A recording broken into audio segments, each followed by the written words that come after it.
Kalau Anda sholat kok masih sering salah, dan saya yakin semua orang juga gitu, kalau nggak nabi, nggak wali itu ada ya kesalahan-kesalahan yang tidak fatal-fatal banget karena ada kebaikan yang Anda lakukan, yaitu ketika Anda dipanggil, Anda istijabah, Anda mengiyakan dengan menghadap.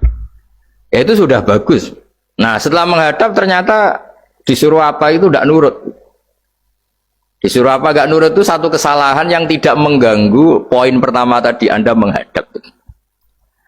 Sehingga banyak cerita di hadis-hadis ada sahabat yang zaman itu tidak soleh-soleh banget. Zaman itu ketika Nabi, saya ini mau sholat ya Rasulullah, tapi jangan diminta berhenti dari begini-begini. Beliau menyebutkan sekian kemungkaran sahabat tadi. Nabi komentarnya itu sayan hahumayakul. Nanti kalau sering sholat lama-lama ya enggak begitu itu.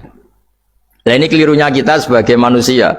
Lama-lama juga baik, itu kita kira itu terus harus sekarang gitu loh. Nah itu keliru, harus sekarang itu keliru. Bisa saja kita ini setiap sholat pasti sudah ditulis Allah, nanti itu mati baik. Lala nanti habis asar sebelum kita maksiat sudah mati, habis isya sebelum kita maksiat lagi sudah mati. Jadi barokahnya sholat itu ada waktu yang potensi ya, potensi sholat itu akhir kenangan kita, sholat itu identitas kita, sholat itu status kita. Nah, karena kita sholat itu pakai niat, niat itu komitmen. Sementara kalau Anda maksiat itu tidak pakai niat, karena zallah. Zallah itu ya ada niat maksiat, tahu-tahu mungkin di bis ketemu orang cantik, terus agak jelalatan. Tapi kan tidak niat, tapi kalau sampai sholat kan datang ke masjid, bayangkan diimami ini, nanti kamu takbir, nanti kamu baca ini, baca ini. Jadi benar-benar komitmen, itu status kita. Kata Said Zabidi disebut mautinuhu wa haqiqatuh. Baiknya umat Islam itu kalau taat itu mautinu, itu alamat resminya, itu statusnya, kata Said Zabidi.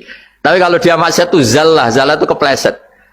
Jadi tidak pernah jadi status kita. Semoga semua maksiat kita ini tidak status, tapi zallah. Tapi ketika taat itu status, hakikat kita. Maka fal'ubudiyah ya haqiqatuh wa mautinuhu wa dhatuh. Ini kata Said Abdul Az-Zabidi pengarang Ithqal. Orang Islam itu orang yang ketika ibadah itu identitasnya. Betul, ketika ibadah itu Allahu Akbar, dia berharap rahmatnya Allah gini-gini. Nah ketika salah dia zallah. Dia ngantor ya ada niat korupsi, dia ingin membenahi negara ini. Dia nyai juga agak ingin macam-macam gitu. Ya tapi karena manusia terus ada zallah-zallah. Nah semoga semua kesalahan kita ini zallah. Zallah itu ya cara Jawa kepleset, tidak mental. Dan semua kebaikan kita ini mental, yaitu kebaikan yang jadi tempat kita, identitas kita, haqiqatuh wa mautinuh wa dhatuh. Tapi jangan pernah berpikir kalau apa artinya sholat kalau kita masih melakukan kemungkaran, itu salah besar. Sholat itu wajib, dengan Anda sholat itu sudah mengurangi kemungkaran Anda, karena Anda tidak melawan ketentuan Allah Ta'ala. Kayak kita orang Indonesia, meskipun kita koruptor, mau jadi KTP Indonesia sudah bagus, kita mau jadi warga Indonesia, meskipun setelah itu kita korupsi, dan salah, tapi lumayan jadi mau jadi warga apa? Indonesia. Orang mau sholat artinya dia menstatuskan diri sebagai hamba Allah.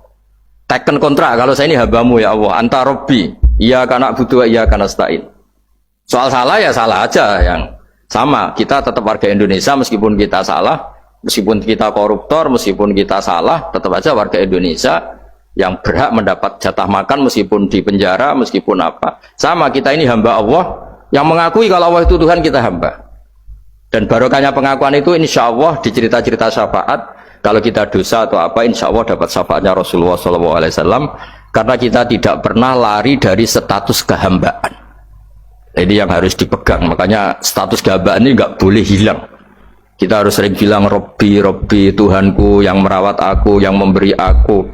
Dengan demikian kita menjaga status kehambaan kita, dan status hamba ini yang menjadikan orang layak masuk surga, yaitu fadkhuli fi ibadi, kamu harus resmi menjadi hambaku, baru ada perintah wadkhuli jannati. Kalau menjadi hamba aja nggak mau, kita punya keangkuhan, punya keinginan yang mulu-mulu, sehingga seakan-akan kita ini Tuhan, nah itu tidak menghamba. Kita harus fadkhuli fi ibadi, baru wadkhuli jannati. Saya kira demikian, semoga ini manfaat.